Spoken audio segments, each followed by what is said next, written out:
Hey guys, it's Ice again. Got a review for you today on one of my favorite EDC knives, at least in its price range. This is the Gerber Paraframe 2, a $33 knife. You can get it for $27.53 with free shipping on Amazon. So it's a very cheap knife, but for the money, this is incredible quality. I've spent much more on way crappier knives than this. And this, to me, is an excellent EDC choice, especially for beginners. So I'll go over the stats first, and then get into my opinions and maybe a little blade theory. It is a 3.53 inch blade. The overall length is 8.27 inches. The closed length is 4.8 inches. The weight is only 4.2 ounces, which is relatively low. It is a frame lock. It is not a liner lock. It's a clip point blade design, partially serrated, half serrated, half fine edge blade. It is a slight hollow grind. Has a tactical swedge up top, as with most clip points. Has ambidextrous thumb studs, which is actually the widest point of the knife. Now, one thing that's gotten Gerber a lot of crap, especially from the knife community, is that they don't always reveal the steels. On their website it is listed as high carbon stainless, which just covers a massive group of steels. But in my experience, my guess with this would be this is either a 420 or 440 stainless steel. So it's about a mid to high class 2 steel. So it's pretty decent for, $30. Has a pocket clip with tip down carry, and in terms of the thickness, about 0.37 inches thick for the body of the knife. And the blade is about 1/8 of an inch thick. So it's a pretty thin blade. It's a very thin knife overall. But that, in my opinion, is definitely in its favor for what it does. The handles are also stainless steel. And now I'll get into my opinions on this knife. This is an excellent EDC knife. This is going to last you many, many years, if not your whole life. I know people who have been using this for a long, long time, and it never fails them. Absolutely zero blade play. Very nice angled piece of steel at the back here for that frame lock to really just wedge it in there. Now, probably one of the biggest bonuses of this knife is how thin it is. This is an extremely low profile knife. And for EDC, especially if you're starting out EDC and you're not used to having a knife on you, you can carry this anywhere, wearing anything, and you will not notice it. There's no chafing. It doesn't take up very much space. It's not uncomfortable at all. It's just a really great EDC knife because it's thin yet sturdy. It has this what they call the paraframe. It's really sort of like a truss design, like a structural design. So essentially with a truss, you're getting almost the same structural qualities of like an I-beam, except just with much less steel. So it's very lightweight, very thin, yet very, very structurally sound. I've beaten the crap out of this thing. I've carried this as a secondary EDC for a long time. My primary EDC is a fixed blade, and I do carry both of these on a college campus. So yes, it is possible to carry not only multiple EDCs but also a fixed blade, but I'll get into that in some of my other videos. A big bonus for me is this frame lock. A lot of people think that frame locks and liner locks are the same. They are not at all. Frame locks are a lot better for a number of reasons. First of all, frame locks are almost always thicker. So there's a thicker, more solid piece of steel that's moving in front of the blade. Whereas with a liner lock, the main body of the knife comes from the handles, and there's just the liner that's moving from the blade, which is usually a very thin piece of steel. So this is thicker, it's sturdier, it's steel on steel, so there's none of that, titanium on steel controversy, but you wouldn't get that with a $30 knife anyway. Another thing about frame locks is that when you're holding the knife, it's actually much safer with a frame lock than with a liner lock, because with a liner lock, your fingers, as they're squeezing the handle in, they're only squeezing the handle. They're not contacting the liner that's actually holding the blade in place. Whereas with this, when you grab this knife, you're actually squeezing the frame further into the locked position. So you're just ensuring it even further that it's not going to fail on you, which is terrific design in my opinion. With most frame locks, a lot of frame locks come with a tip-down pocket clip. I actually prefer tip-down, like I've said in many of my videos. Bad experiences with tip-up carries. Yeah, some people think they're better for tactical use. I personally think tip-down actually releases faster, and it's much safer, because if you think about it, when you have a knife like this, tip up, gravity is going to naturally be pulling those hinged parts down and open. So when it's in your pocket, it's, gravity wants to be pulling that blade open in your pocket. Once that's out, you get stabbed in the leg, you could reach into your pocket and cut yourself. That is never a good thing. When things are tipped down, when it's dangling from the hinge, everything is pulling to a closed position. So gravity is on your side when you have a tip-down carry. To me, that is safer. It's faster anyways for me. Especially with a frame lock, it's more structurally sound. The reason most frame locks have a tip-down carry is because you sort of need something to stop your thumb from wrenching this frame all the way over. Because if you're in, a combat situation, or you're, defending yourself, you've got adrenaline pumping, you're just in the heat of the moment. A lot of people find, especially bigger guys, that when you wrench this over, if there's nothing there to stop it, you can just snap this lock right off and just break the knife. So what they do with this pocket clip is they put the pocket clip up top, and so it actually stops that steel from going any further, thus preserving the knife. Now this is a pretty strong pocket clip. It holds it in place very well. Another issue with the pocket clip, this is one of the only bad things I have to say about this knife, is that there's this piece of steel that comes down under the pocket clip and stops. And that is just incredibly bad design in my opinion. Like pretty much every knife, every folding knife, usually there's a flat plane and then the pocket clip sits on top, so you can just slide your jeans pocket material just along that plane and it'll just go straight into that pocket clip. You can't do that with this because there's that piece of steel in the middle, I don't know if you can see it there, that just sort of stops. And so when you slide something in there, it goes under that and gets caught, possibly even cut by the knife. And sometimes it's pretty difficult to get it onto your pocket. I don't know why they did that. One of my theories is that for this piece of steel, if they extended it all the way, then it would be attached to this and it would prevent it from moving in front of the knife to be a frame lock.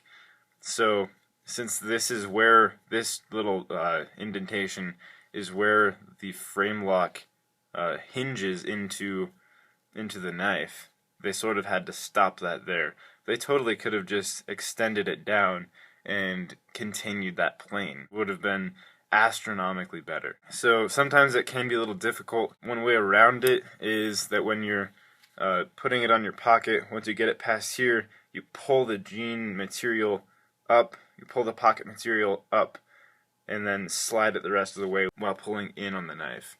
And that should work. If you're not used to the knife, sometimes it can get to be a hassle to try to get it on your pocket just because of that. So definitely something they overlooked in that. I do not think that was purposeful. Let's move on to the blade. This blade is a slight hollow grind. A lot of Gerber's knives have just a slight hollow grind. Some people kind of hate it because they kind of want someone to just, pick a lane, go full hollow grind or full flat grind, just don't kind of meander in between. But some people like it because you get kind of benefits from both sides. One of the big benefits of a hollow grind is that the steel is thinner, more towards the blades, so that they tend to be sharper, and when you go to sharpen it down, when you remove that steel, you have the same width of blade steel for a good distance until it starts increasing. Whereas with a flat grind, you'd have to either grind off the entire flat grind or reduce the angle. So that's definitely a benefit of the hollow grind. Hollow grinds also make for great slicers, great EDC knives. This does have a clip point, which is great for piercing, puncturing through materials. It has this sort of shallow swedge up at the top like most clip point blades do. This came with a very acute blade angle. My guess is about 19 to 20 on either side, which is a good thing. especially for an EDC knife and such a soft steel. With a soft steel, it's going to be getting dull relatively easy anyways, so you should know how to, maintain your edge. With an acute blade angle, it actually presents more opportunity than an obtuse blade angle because it's a lot easier to increase the angle than to decrease it. So to make the angle more acute is a very difficult task. You have to take off a lot of steel, you have to be very dedicated, but to when, at least on a belt grinder, when you're taking off steel, to increase that angle, just one twitch, you could shear off an entire part of the edge and decrease that blade angle significantly. So this presents a lot of room for personalization of the blade angle, and it's very sharp. Came out very sharp, and I think, when your EDC is sharp, that's sort of the purpose of a knife, is to be sharp. So if you're, getting a knife with a very obtuse blade angle, yeah, it's going to be durable, but you're just having a dull knife for longer. I definitely got the partially serrated version simply because it makes your EDC knife very versatile. However, this does have the very unusual serration arrangement of a 3/4, which is actually very commonly used by Gerber. One thing about the 3/4 serration arrangement, like I mentioned in my K-bar review, is that essentially it's an increasing serration arrangement, meaning that 3/4 the number is increasing, and so what that does is it allows for a transition of inconsistency up to the fine edge. So it means less resistance, however it makes a finer cut. There used to be an older version of this knife. I'm not sure if it was the Paraframe 1 or just a different version of the Paraframe 2, but this knife used to have shorter serrations. They didn't go nearly as far up the blade, maybe about a centimeter back from the apex of the clip point. I actually preferred that because at that point the teeth actually came out further. There were just as many serrations, they just weren't as spread out. So they were more aggressive, and it left for more fine edge to work with, whereas this, the serrations take up a massive portion of the blade now. So I don't know why they did that. That was not a smart move in my opinion. I mean, I guess it might, under some circumstances, make the serrations more durable, but that would only be under the hardest of conditions, like batoning or hacking. So I don't think that was necessary. Now I'll go over the handle. This handle is a pretty big handle. It's pretty comfortable. It has this pretty good finger choil here, a shallower secondary finger choil, and then just a plane for the rest of the fingers to fall into.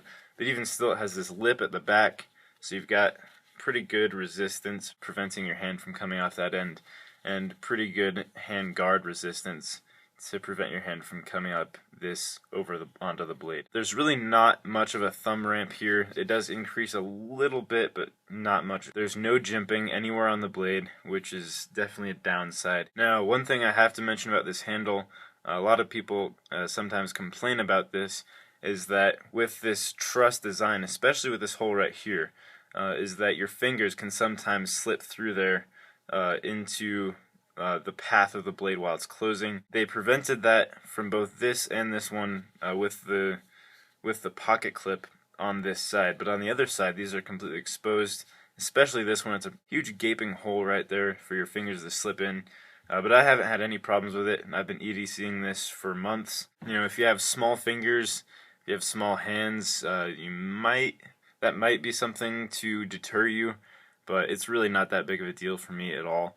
I've never had a problem with it. This handle, even though it is a paraframe, it protects the blade just fine.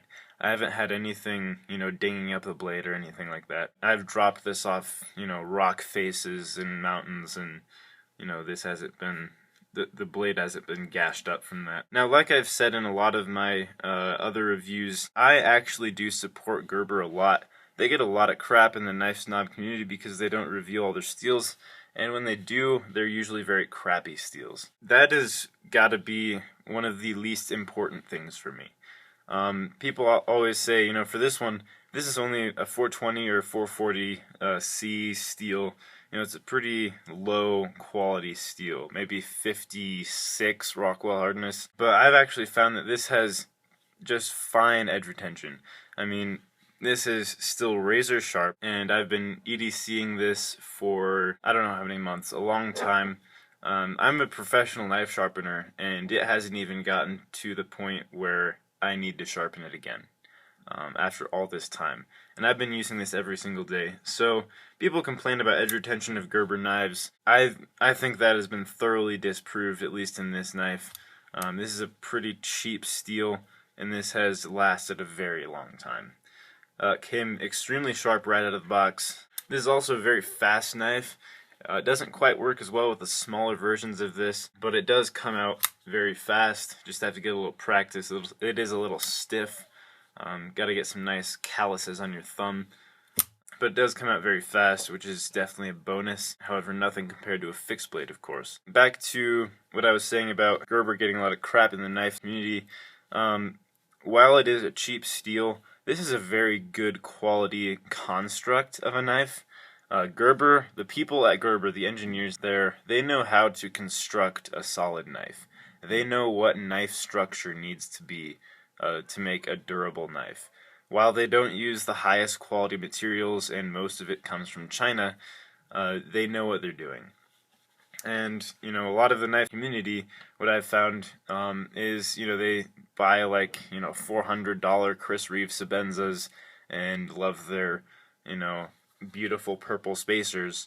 But when you go out into the wilderness and you actually use the knives, or if you use them in a tactical situation, you'll find that, some of those extremely expensive knives, I'm not saying the one I just stated or any in particular, just some of those very expensive knives that just throw a super steel on there and then, rifle it off for a couple $100. They might not have the best construct or structural design, and you'll find that even though, it has great edge retention and durability in the blade, what's a blade steel without a solid handle? So you just have to take that into consideration. Among the $30 knife class price range, this is about the most solid knife you're going to get in terms of folding blades. It's a very versatile knife, with this partially serrated blade. It's a 3.5 inch, so it is legally concealable. It's a great, solid, especially solid EDC knife. You can just beat the crap out of this thing and you won't find any issues. I've used multiple ones of these. I've used this one for a very long time, and through all the even thousands of dollars I've spent on knives, you don't see much better bang for buck, in my opinion. Now, another thing that has to be mentioned about this knife's philosophy of use. If you come into a situation where there's a guy wearing body armor, or you have to break down cardboard boxes, knives always hate cardboard. Or if you have to, an emergency situation where you have to cut through like, copper piping or metal screens, just something like that. It's not good for the knife, but it's something that just has to be done. When you've spent $400 on a knife, you're so much less inclined to do those tasks with that knife. You're less inclined to use it. That's a huge factor. When the rubber meets the road is how much you spent on the knife. Whereas with this, if you spend $27.50 on Amazon, you know that if worse comes to worse, you can just buy another one. You can buy 15 of these for a lot of the blades I've seen. So, for something like that, it doesn't really matter if the blade breaks. You get the job done. With something like this, with solid quality, the only thing lacking in this, really, between this and, a $200 knife, is steel. And that's, the only thing you're losing is edge retention and maybe some durability.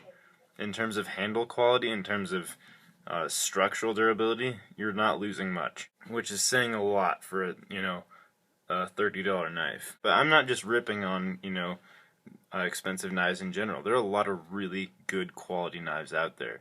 Look at my previous primary EDC, the Benchmade Contigo. That is a $200 knife. And that is a great tactical knife. That is a great EDC knife.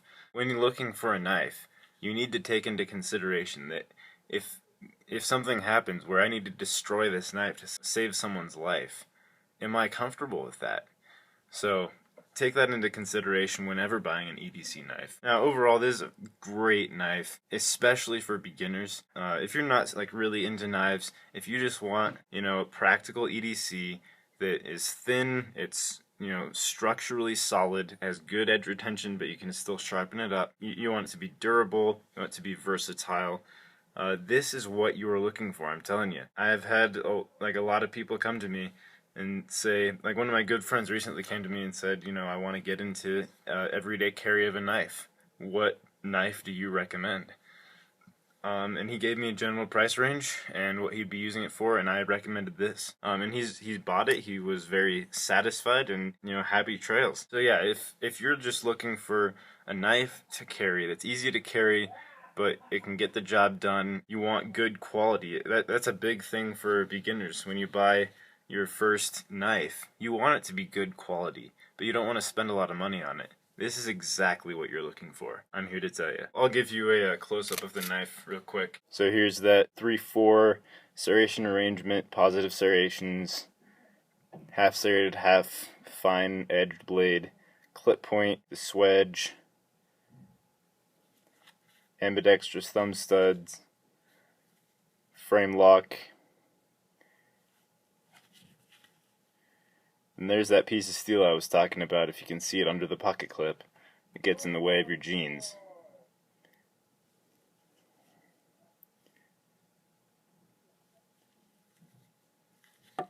Serial number on the back, tip down, pocket clip. So there it is, guys. This is the Gerber Paraframe 2 3.5-inch blade folding EDC knife. $27.53 on Amazon with free shipping. Thank you very much for listening, guys. Please comment, rate, and subscribe.